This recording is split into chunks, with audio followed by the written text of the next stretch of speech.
Assalomu alaykum, hurmatli qarindoshlar. Hozir u yer bu yerdagi so'rovlarda bo'lsin, internetda bo'lsin, o'sha datalashlar ko'payib qoldi, gap talashadigan ishlar.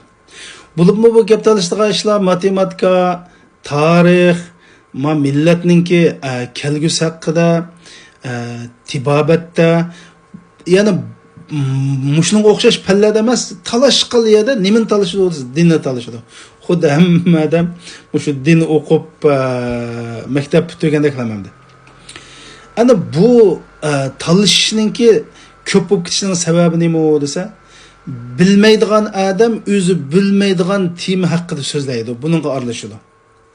Imom Shafiy rahmatullohi alayhi shunday deydi: "Mushu bilmaydiganlar jim turgan bo'lsa, datalashni aytib bak azib ketgan bo'ladi" deb. Hamda afsuski nurg'un qarindoshlarimiz dinimizdagi inchik masalalarga sal qarab, o'zininki bilgincha, og'ziga kelguncha fatvo pichadigan, bu masalalarga qo'shiq soladigan, hatto hayotini din o'qib o'tkazgan kishilarga luqma soladigan ahvollar ko'payib qolyotdi. Hamda Umar roziyallohu anhu agar bir diniy masala haqida fatvo bermoqchi bo'lsa, butun Badr ahlini yig'ibdi ekan. Badr urushiga qatnashgan butun sahobalarni yig'ib, undan keyin fatvo beradi ekan hamda. Agar mosh bilmaydigan odam jim turgan bo'lsa, o'zim xotirjam bo'ldi, boshqalarni xotirjam qildi, datalashni oz bo'ldi, bilganlar so'zlab masala hal bo'ldi qarindoshlar.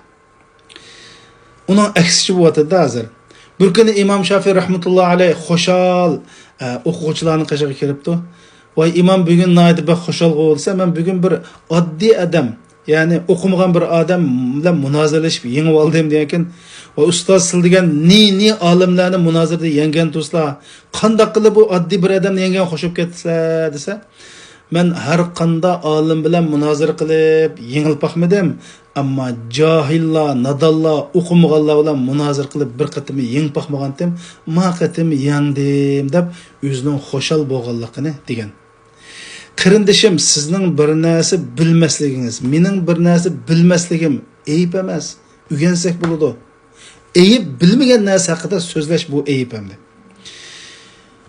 Imom Malik sahobalarning qul tarbiyalangan, Maliki mazhabining qurg'uvchisi bo'lgan mush katta olim bir kun o'ltasa Andalus, hozir Ispaniyadan bir odam meni Ispaniya xalqi, butun xalq mush o'zlaridan 40 masalani so'rash uchun avatdi.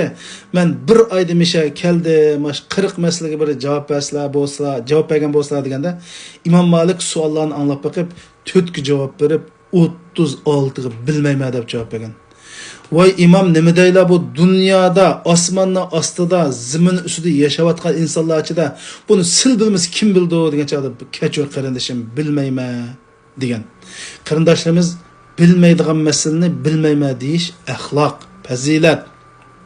Farishtalarmi Alloh subhanahu va taolo savol so'ragan vaqtida, "Ey Robbimiz, biz bilmaymiz" deb javob bergan. Farishta chaqida bilmaydiganlarni bilmaydi degan. Hatto bilmayman degan masalani bilmayman deyishning o'zi ilm qarindoshlar. Alloh hammamizni quruq datalashdan, quruq jangi jidaldan saqlasin.